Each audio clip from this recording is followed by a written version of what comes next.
Hi everyone! Welcome to another episode of Free Talk with Miss Jo. Real talk, no faux.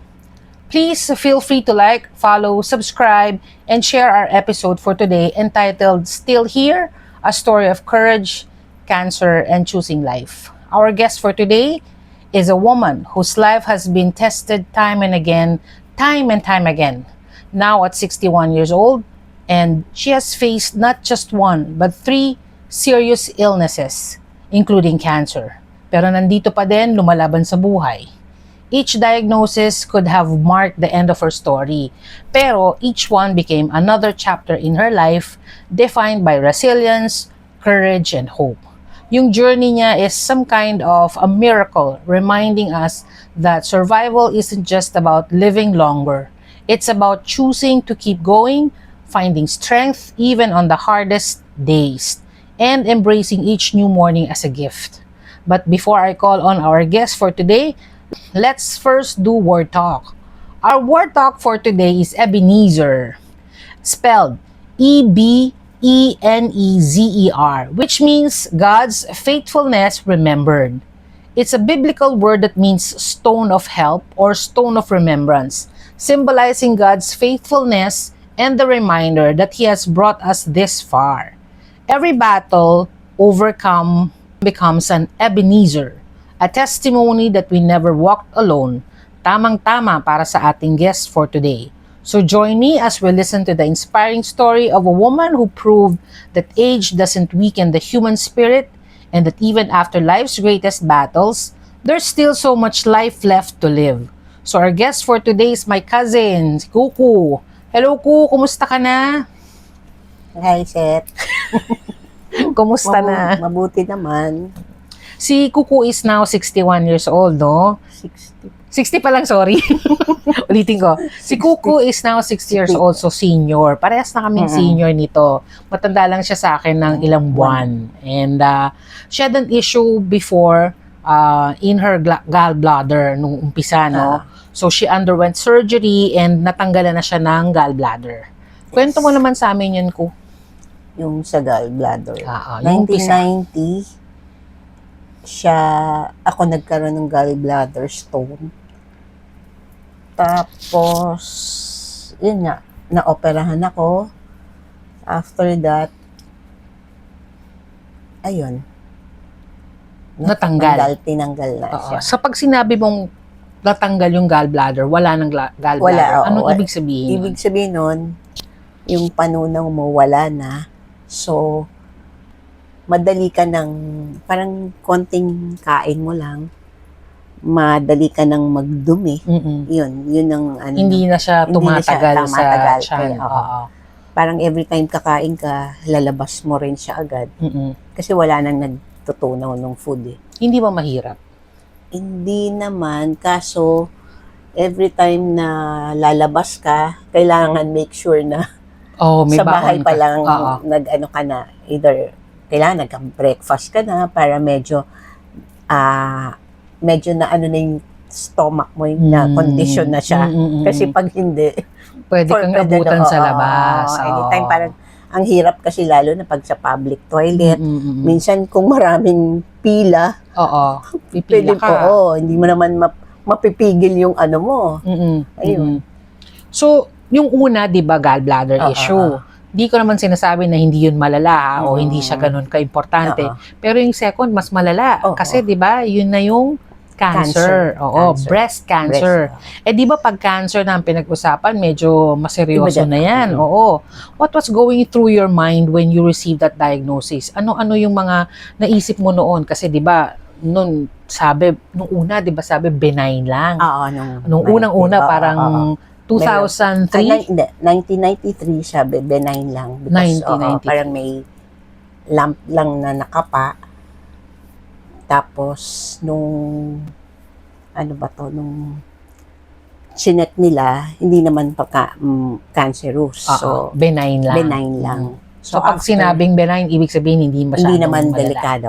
So, yun. So, after 10 years, 2003, meron na naman ako nakapana lump sa breast ko. Same dun sa dating 1993. Tapos, pero nung benign nung 1993, anong ginawa? At tinanggal lang yung lump. Surgery. Oh, Ah. hindi naman, parang kinunan lang nila ng konting para mabiopsy. I see. Tapos nung chinek, hindi naman, so benign naman daw, so okay lang. Mm-mm. Pero after 10 years, bumalik na naman. Oh, I Siya. see. So, nung biopsy, yun nakita na malignant naman. Hindi ka pa nag-chemo nung benign, syempre, no? Hindi. Nung after 10 years, dun ka na nag-chemo. Oo. How did your family react when they found out? Lalo na your mom. Kasi, Oo, di ba, kasi- si Auntie Nonica. No, because nung March, kakamatay lang ni Daddy. Yes. So, after siguro ilang months, April, May, after 4 months, doon naman na-detect na may cancer ako. Ka. So, nung pina-check ko, kasi sabi ko, kaya naman ako na-curious na pa-check because yung nails ko nangitim. Sabi ko, ba't kaya? Kala ko naman, parang fungus lang, yun, hindi nila Tapos yung pina-check ko na biopsy, nakakailangan tanggalin yung left breast ko kasi malignant nga. So, yun, nagkaroon ng surgery. After surgery, yung tinanggal na breast, pina-check ulit na kailangan mag-chemo. I see. Kasi di ba nung una, sorry babalik ako ng konti sa mga konting nauna. Di ba way back nung mga college days natin, unang nag-uumpisa tayo, nawala na si Margie. Di ba? Kapatid niya yon na eldest, no? Kapatid mong eldest yon. Older sa'yo na babae. Dalawa kayong babae, tatlong lalaki. Tama, so 5 lahat. Although medyo matagal na nga yun, we were still in college. Nangyari yun. Tapos si Uncle Bob, di ba? So, solong babae ka na, no? Tapos, very recently, namatay naman yung eldest brother mo, si Jojo, no? Due to cancer din, colon cancer naman to, no? Alam ko din, yung bunso nyo si Tom, hindi pa naman namatay. Hawa ng Diyos, hindi pa naman. Sana wag muna. Pero na-aksidente din, di ba? Hindi ko alam, motorcycle ba o car accident? Car accident naman. Tapos, ikaw naman, breast cancer. Ano ang reaksyon ng pamilya dito sa naging diagnosis mo? Nung first, ayoko pa muna sabihin kay mami kasi syempre kamamatay pa lang ni daddy, parang eto naman, cancer naman. Parang sunod-sunod, ano? Parang sa akin, nung una kong sinabihan, yung si Ate Ons, yung sister-in-law, nito sabi naman ng doktor sa akin. Syempre, nung nalaman kong sinabi ng doktor na may cancer ako, syempre naiyak ako. Kasi nung araw kasi parang hindi siya curable diba? no? Parang sabi naman ng doktor, hindi ka pa naman mamamatay. Hindi yun. Pero syempre naiyak ka dahil cancer, pag narinig may cancer, medyo delikado. Parang may tanning ka lagi niyan So yun, nung sabi ng doktor, kailangan na maoperahan na agad kasi cancer nga, madali daw mag-spread. So, sabi ko, sige, magpapa-opera ako. Pero July na na-detect na may cancer ako. Pero gusto ko December pa magpa-opera. Pa-opera. Sabi ng doktor, hindi na daw niya ako ooperahan because by that time, na-spread na yung cancer. Baka hindi lang So, hindi lang doon, no? So, August, nagpa-opera na ako para safe na. Baka kasi kumalat yun. So, you survived not just 1, but 3 serious illnesses. Nakwento mo na tong 2. Kwento mo na yung pinaka-latest. Yung pinaka-latest. Na sana ay, yan na yung huli. Yes.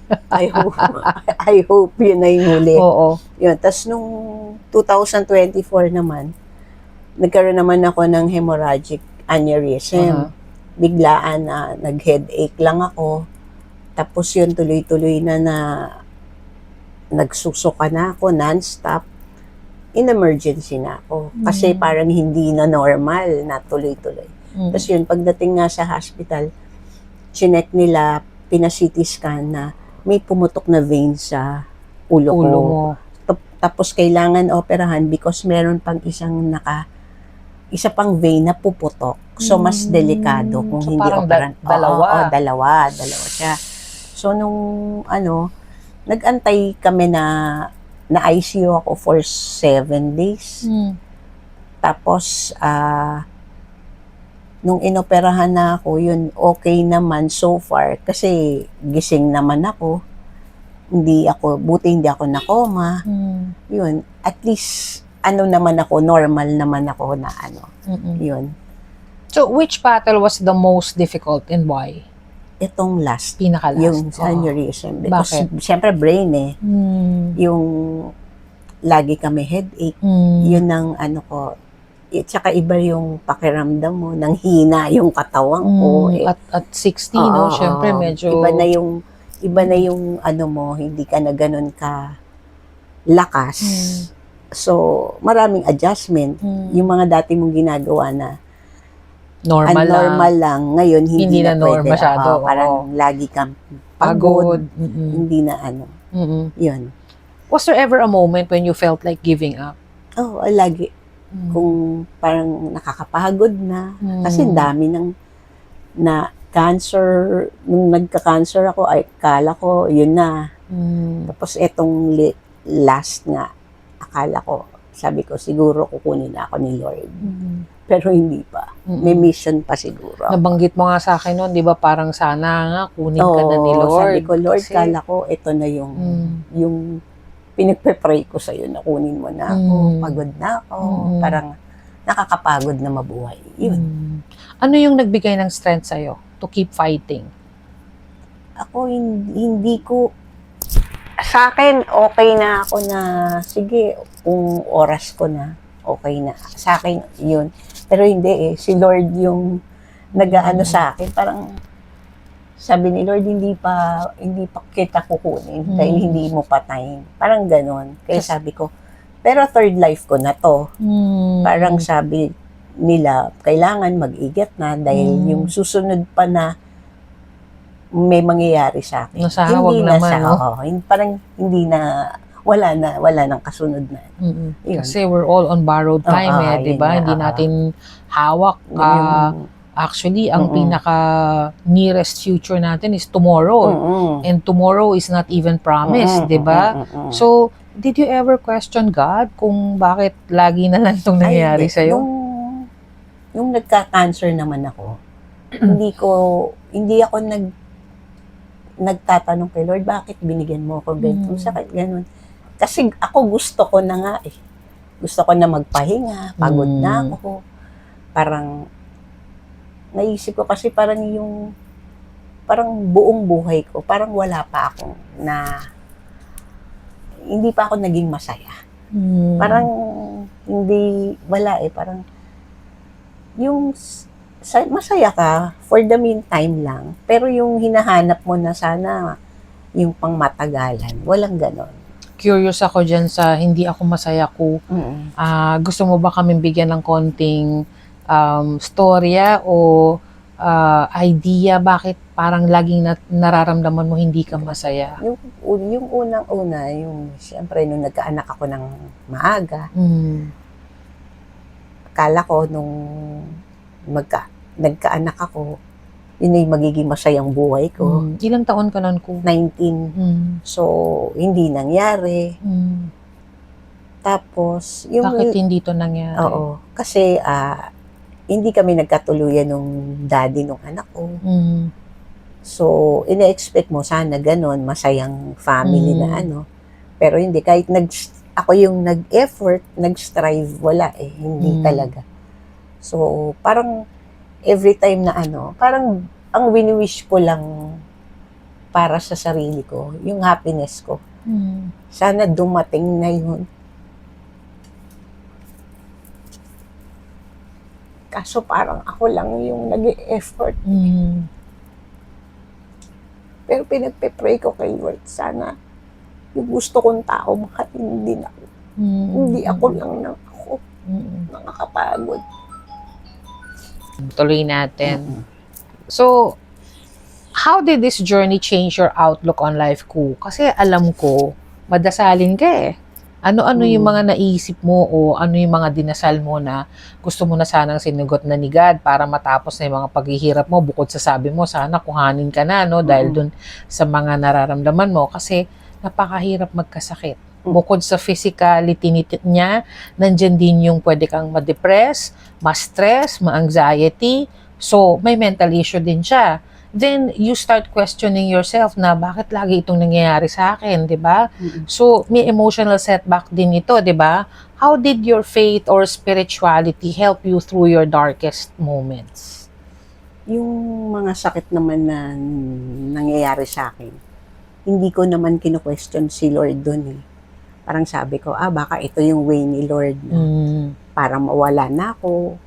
Kaso hindi eh, parang katulad nung inatake ko, yung iba na nakukoma, hindi nakakalakad. Pero ako, ewan ko, ang bait ni Lord sa akin. Tibay mo nga ako eh. Oo, parang sabi ko, bakit ang titindi na nung sakit na dumadating sa akin. Pero, buhay ka pa. oo, parang ang tibay sinasabi mo. ko, parang sabi ko, baka ito lang way ni Lord na, o sige, bigyan kita ng sakit, pero hindi ka pa mamamatay.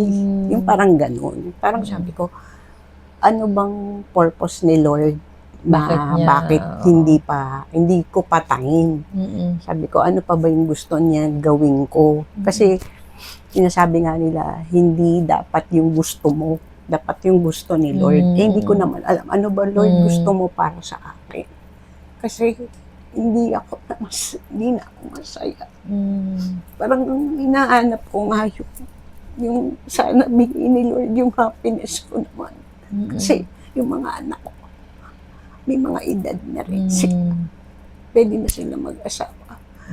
Pero yung para sa akin, sana. Kasi, parang ikaw naman, ano? Parang yung sarili ko naman yung ko. Oo nga po, alam ko ever since parang ang lungkot ng buhay, naging buhay mo, no? Dun sa naging partner mo. Yung sumunod naman, actually, okay naman yung sumunod eh, di ba? Kaya lang, unfortunately, binawi na rin siya ni Lord sa'yo. So, syempre, malungkot din yun na nagkaroon ka nga ng, partner ulit, pero nawala naman siya. So, ano ba sa tingin mo yung makakapagpasaya sa'yo kung sana bigyan na ako ni Lord ng partner para may makasama naman ako. Yun talagang matatanggap ka at mamaling ka, hindi ka lolokohin, hindi ka pababayaan, 'di ba? Yung lagi kang merong nakakausap, 'di ba? Laging nakakasama, hindi yung lagi ka mag-isa. Punta ka sa grocery, may kasama ka, ganyan. Nakakapagod na solo. Yung ikaw, yung laging nagbibigay. Nakakapagod. Kasi may mga tao na okay lang sa kanila solo. Pero may mga taong okay din, pero mas maganda kung may kasama at may katuwang ka sa buhay, di ba? So, pasensya ka na for asking ko ha, pero paano yung financial aspect nun? Kasi natanong ko na yung physical, yung mental, emotional, and paano naman yung sa financial side? Kasi hindi mura magpa-chemo, magpapa-check up ka, tapos yung mga gamot pa, di ba? Kahit pa may HMO ka, pag lagi ka naman nagkakasakit, nauubos din kasi may ceiling yon. Paano mo siya na-survive, lalong-lalo na sa financial? Kasi wala ka ng work ngayon, di ba? Yung doon, nung nagkasakit ako, nung nagka-cancer ako, meron naman ako savings. Naubos din. Pero may mga relatives naman na nag-help magandang sa akin. Tumulong, na magandang loob. Kahit doon nung itong recently na aneurysm ko, may mga relatives din na. Pero thankful ako kay Lord kasi mabait siya sa akin. Hindi niya pinabayaan. Pati yung mga anak ko. Siyempre, mamumroblema ako dahil yung mga anak ko, hindi naman din sila financially stable. Working to survive lang din, di ba? Pero in spite of that, wala kami naging utang. Kaya mabait si Lord sa akin, pero sana yung gusto ko, ibigay na ni Lord bago ako mawala. Huwag ka mag-alala, mangyayari din yun ko. Pero did you ever question God or ask Him, bakit ako? Why me? At kung nasagot ka man niya o hindi, ano yung sa tingin mong dahilan kung bakit niya binigay sa'yo tong mga pagsubok na to? Never ko question si God kasi mabait si Lord sa akin. Lahat naman ng hiningi ko sa Kanya na dinadasal ko, binibigay niya naman. Ito lang siguro to, syempre bago lang Mm-mm. Siguro, hindi ako kailangan magmadali. Mm-mm. Pero syempre, iniisip ko, hindi na ako bata. Kasi Oo. kailan pa ako ma-enjoy? Mm-mm. Lalo pa sakitin ako. Mm-mm. Tsaka at 60, usually ang time frame natin nasa sa Japan 120 pero hindi tayo Japanese. No? 70 lang, Mga diba? 70, 80. So talagang I hope no makuha mo yung masagot yung prayer na yon. But what kept you hopeful sa mga panahon na everything felt uncertain? Walang kasiguruhan, natatakot ka ba na baka, well, because of your age nga, katulad nung sinabi mo, 60 na, baka may kasunod pa ito na sana wag naman. Hindi ko na iniisip yun kung may dumating man. Nakasunod o wala. Oo, or meron pa na dadating. Sana kung may dadating pa, yun ay yung last.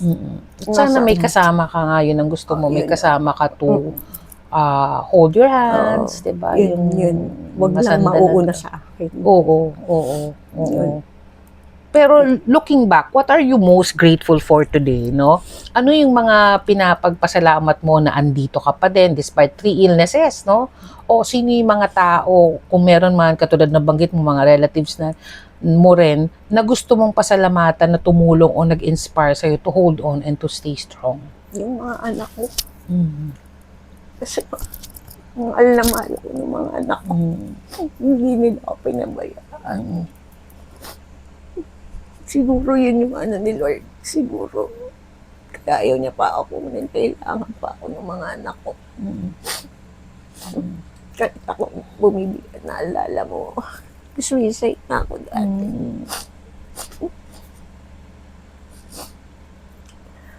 Naku, sorry ko kung pinapaiyak kita, pero gusto ko talaga i-share yung story mo sa Gusto iba. ko rin na malabas yun. Kasi hindi biro yung... Kasi ang hirap mo nang mag-isa.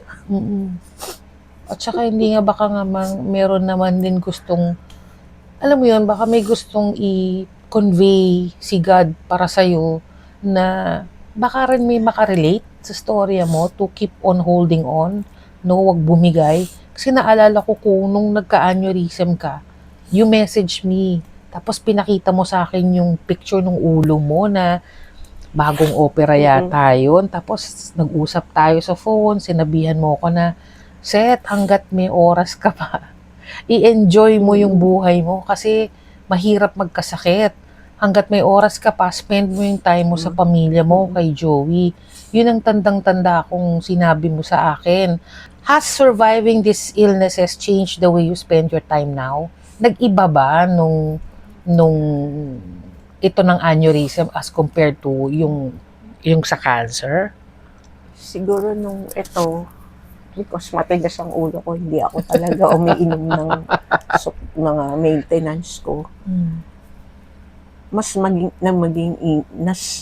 naging maingat na ako ngayon. Kasi parang sinasabi kong ready na ako. Pero natatakot din ako. Paano kung ito na yung dumating? Paano kung talagang yung ready mo? Ready. Kasi sabi ko ready ako, pero pag ayan na pala, hindi ko kaya. Saka naaawa ko dun sa mga anak ko. Ayoko sila iwanan. Hindi pa, no? Kasi dalagat binata pa yung mga anak. Ayokong, alam ko kailangan pa nila. Yung panganay yan ang may asawa na, no? Pero si Divine at si Marco, wala pa. Yung gitna pa lang.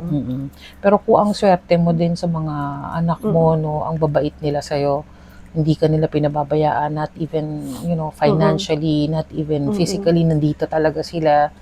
Lalo na si Marco, hindi kayo magkasama, pero lagi kanyang binibisita, lagi kanyang inaalala. Naalala ko nga, nagpunta tayo nun sa Resorts World ba, diba? Nung nanood tayo ng play na how he really was so concerned kung anong oras ka uuwi, anong oras ka matatapos, ganyan.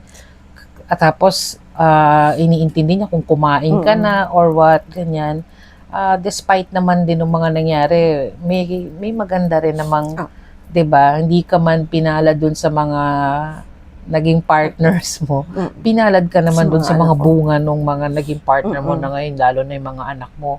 So, dahil sa mga naging experience mo sa mga naging sakit mo, as in yung sakit talaga na diagnosis, what would you say to someone naman who has just been diagnosed with a serious illness? And what would you say to someone who is losing hope or questioning God's plan because of their suffering? Ang masasabi ko lang doon na hindi naman bibigay ni Lord yan sa atin kung hindi natin kaya. Katulad ko, nung hindi pa ako naoperahan, parang yung lahat ng mga creations ni God, puro magaganda. Kahit natutulog ako, wala akong nakitang pangit. Parang sabi ko, ano Lahat ba to? maganda. Ba't ano tong pinapakita ni Lord sa akin na hindi ka pa mawawala. Kaya nung na-survive ko yung operation, sabi ko, Lord, sabi ko sa'yo, kunin mo na ako. Bakit mo pa ako binigyan ng siguro sabi ko, baka meron pa reason si Lord na baka may dadating na maganda. Pero sana yung in-expect ko yun na may dumating. Sana ito na talaga, no? Ako, I'm really also hoping and kasi I'm hindi ko hopeful. naman siya i-entertain kung ayaw. Kaso dumating, so sabi ko baka ito yung reason ni Lord kaya hindi niya pa ako ganyan. Sinukuha. Baka ito yung happiness mo naman na gusto. inaantay mo. Kasi noon naman, na naudlot. Parang pinagpe-pray ko naman na sana meron. Pero nung hindi ko na tinuloy na, oh Lord, sige, bigyan mo ako ng partner. Hindi ko na yung tinuloy. Kaso, ito lang nga. May dumating. Oo. So, sabi ko siguro ito yung reason ni Lord kung bakit hindi niya pa ako kinuha. Gusto niya muna maging happy rin ako. Baka naman papasayahin ka pa naman ni Lord kahit papaano.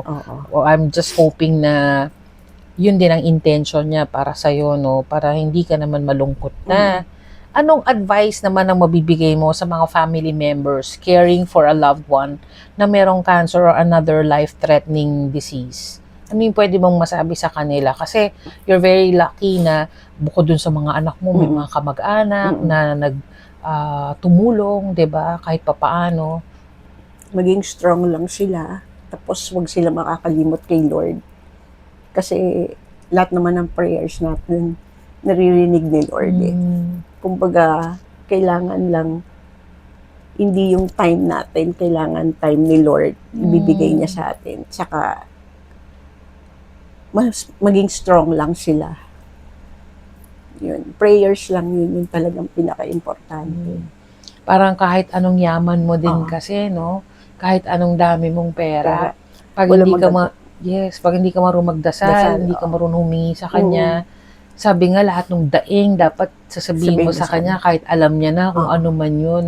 At rest assured, He is faithful ibibigay niya according to His will, diba? Kung gusto niya talaga. So, ngayon na so far mukhang okay ka naman na, no? Sa physicality mo, no? At sana ay tuloy-tuloy na yan. What does living mean to you today? Ano ang halaga ng ano ba yung living sa Tagalog? Parang ngayon na nabubuhay ka, ano ang ibig sabihin sa'yo ng buhay ka pa ngayon? Siguro gusto ni Lord na makasama ko pa yung mga anak ko. Na kasi hindi pa naman sila rin siguro handa na magpamilya. So, parang gusto nila magkasama muna kami kasi ngayon ko palang nakakasama yung mga anak ko Lalo na yung panganay. Kasi hindi kami magkasama before, no? Hindi katulad yung bunso na naalagaan. Yung panganay kasi nasa father niya. Kahit yung isang anak ko na sa gitna.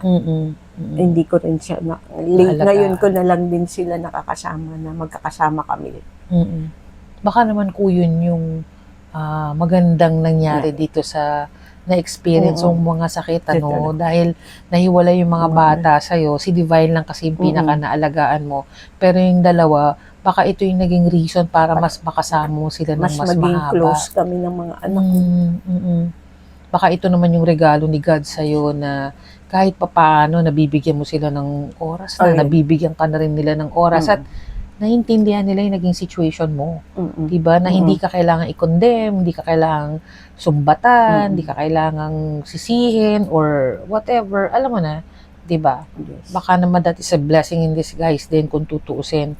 So, may mga nakikinig sa atin sa podcast na to. If you could leave our listeners with one message, ano to? Ang sa akin lang, basta huwag kayong makakalimot kay Lord. Kasi si Lord lahat ng meron tayo galing sa kay Lord. Buhay natin, lahat ng meron tayo, puro galing yan sa Kanya.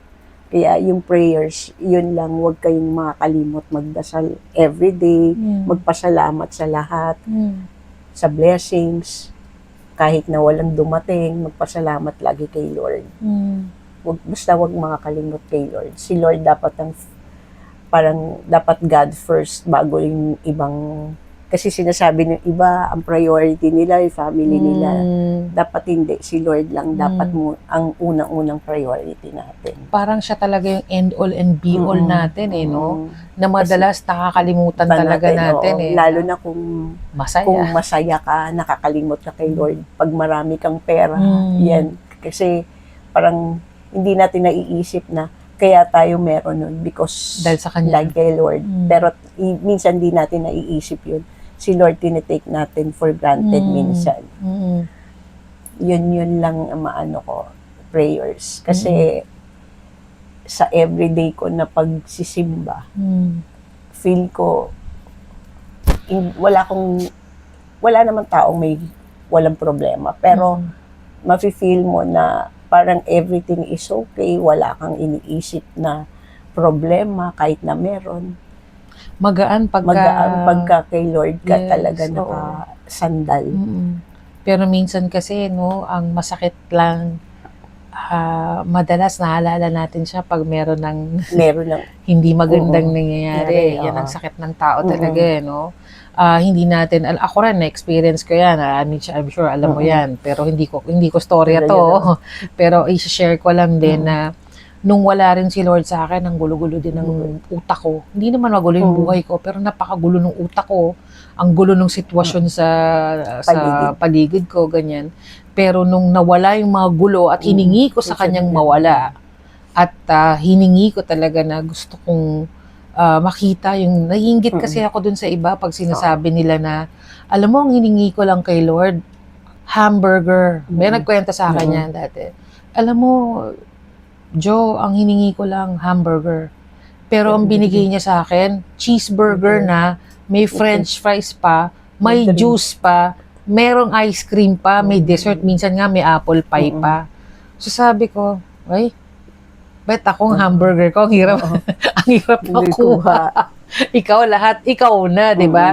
Medyo nainggit ka.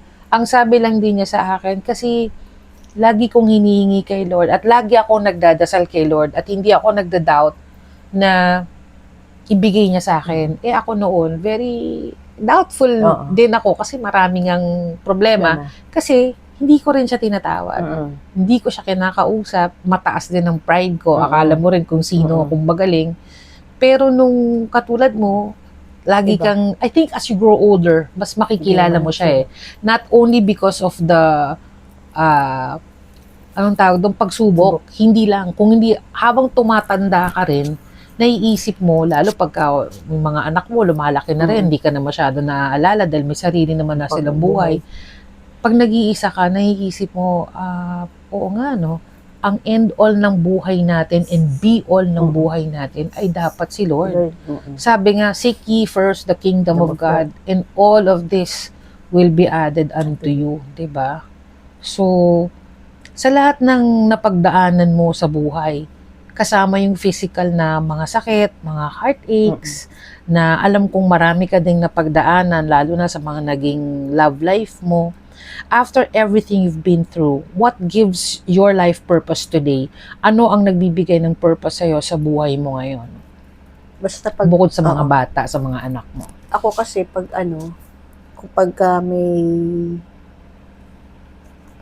pag malungkot ako or nahihirapan ako, sinusurrender ko lahat kay Lord. Sabi ko, Lord, ikaw na lang bahala. Kasi pagod na ako. Mm. Na alam ko ikaw naman lang lahat makakatulong sa akin. Walang ibang tao kundi ikaw lang. Kaya everyday, pag nagpe-pray ako, sinusurrender ko lahat kay Lord. Kaya parang magaang yung Feeling. pakiramdam ko. Yun.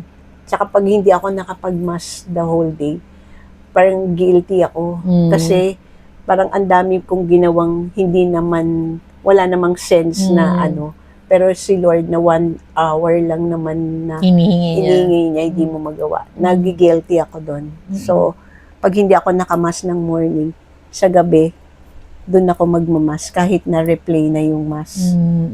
Basta at least makapag-mass ako, makapag-thank you ako sa kanya sa lahat. Kung meron kang isang ipagdadasal kay Lord ngayon na gusto mong ibigay niya sa'yo agad-agad ngayon, ano yun? Pero hindi na. Malay mo na. I hope, sabi ko, sana mabilis. Ibigay niya lang yung hinihingi kong tao sa buhay ko na makakasama ko. Hanggang sa pagtanda mo. Parang kaagapay, no? Kung meron ka namang ipagpapasalamat kay God for one thing today, what would it be? Salamat sa isa pang buhay ko. Na nagising pa ako. Na minsan, dinadasal ko sana, Lord, bukas wag na ako magising. Kasi pagod na ako.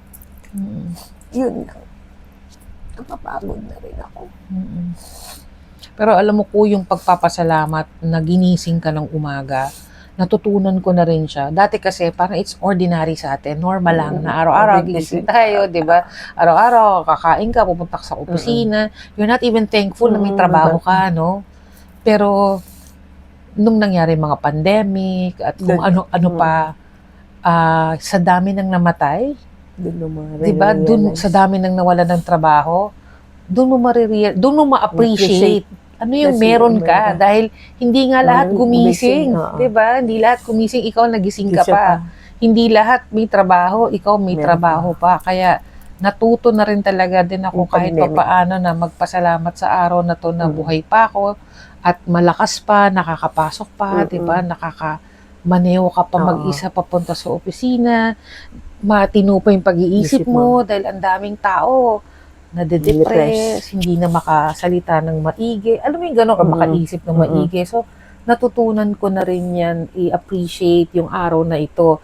Katulad nito, di ba? Napuntahan kita dito, di ba? Parang ngayon lang, it's my first time to be here sa sobrang daming beses natin nag-usap.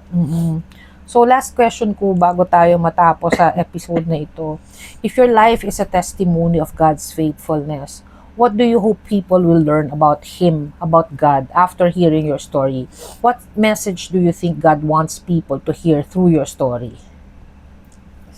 Ang sa tingin ko, dapat huwag tayong makalimot kay Lord. Dapat laging siya yung priority natin.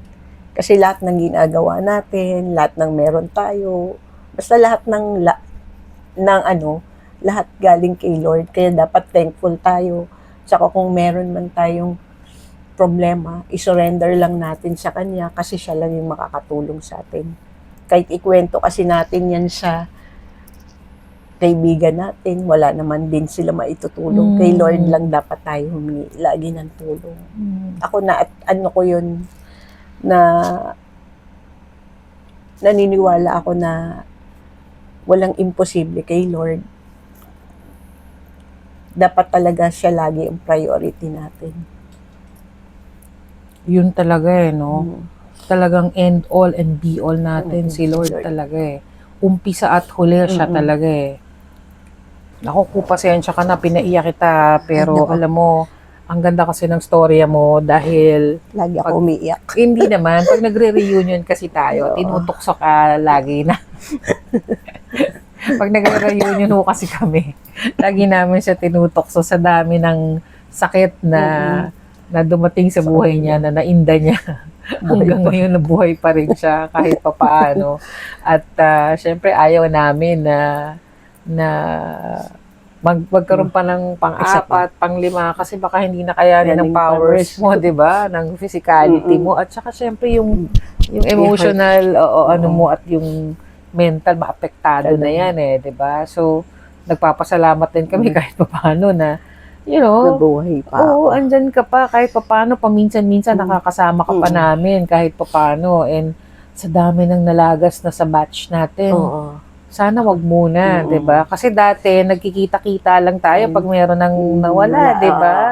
So, ngayon gusto ko sanang isa-isa. Kasi feeling ko ako yung last. Sabi nga ng marami, masamang daw matagal matay. Hindi rin. So, hindi rin. Pagka ginusto ni Lord, Oo. wala na tayong magagawa. Oo. I think maganda rin naman na ako on my part na, yan, may podcast ako, at least ma-interview ko yung mga tao hanggat buhay Buhay pa. pa. Oo. Kasi hindi ko rin alam kung hanggang kailan ako di ba? Tama, oo. At least na-enjoy ko tong ginagawa ko, nakakapag, di ba, nakakapag-storya ka sa iba, baka yung iba may tinatablan. Kasi meron akong isang office mate noon, nung meron akong isang podcast, nung yung Labor Day special ko. Sabi niya gano'n, magre-resign na siya sa trabaho niya kasi hindi siya masaya sa office. Sabi ko, bakit biglang-bigla? Sabi niya sa akin, alam mo, Joe, narinig ko kasi yung podcast mo. Sabi mo, choose your hard. So, naisip ko, nahihirapan ako dito sa office kasi daming chismosa, ang daming ganito. Pero mahihirapan din ako kung wala akong trabaho. Pero pwede naman ako maghanap. So, I'm now choosing my hard. So, parang feeling ko, ay, nagka-impact pala ako kahit konti sa kanya. Oo, kahit sa kanya man lang. Actually, pati sa kapatid niya. Dahil nauna na yung kapatid niyang umalis na. Kasi sabi niya nga, parang, I'm choosing now my heart. Kasi natauhan ako dun sa sinabi mo na choose my heart. And ayokong i-choose itong situation ko na hindi ako masaya dito sa opisina. So, maghahanap ako ng ibang trabaho ko, which is, diba? So, sabi ko, ay, may impact pala. So, kahit pa paano, hanggat buhay pa rin ako, iniisa-isa ko rin yung mga tao gusto kong, na pwede pa, di ba? Konting kwento lang naman to. Kwento kami, kanya-kanya tayong kwento ng buhay, di ba? Pero maraming salamat, Kuha, for sharing your story. Our heartfelt gratitude to you for sharing such a deeply personal and inspiring journey with us. Thank you for your honesty, yung courage mo, and for reminding us that even life's greatest challenges can become powerful testimonies of hope, resilience, and faith. Kasi hindi lahat, nare-realize nila na si Lord ang end all and be all ng buhay natin. Your story is proof that survival isn't just about overcoming illness. It's about choosing to live each day with purpose, gratitude, and unwavering spirit. So, maraming salamat sa pag-guest mo sa amin. Thank you din, Seth. To everyone listening, we hope today's conversation reminds you to cherish your health, treasure your loved ones, use and manage your time wisely hanggat meron pa. Because, time is the only currency we spend without ever knowing how much we have left. Kaya we have to use it wisely and never lose hope even in the darkest seasons of life. Every battle has the potential to shape us, strengthen us, and inspire others. Thank you for spending your time with us. If this episode touched your heart, share it with someone who may need a little hope today. This has been your host, Miss Jo, sharing with you one convo at a time. Thank you for listening. Let's keep learning, keep growing, keep going, and keep believing that there's always a reason to keep moving forward, no matter what challenges you face and no matter how difficult the journey. Until next time, stay hopeful, stay strong, and always stay grateful. Take care, everyone. Thank you for listening. Bye.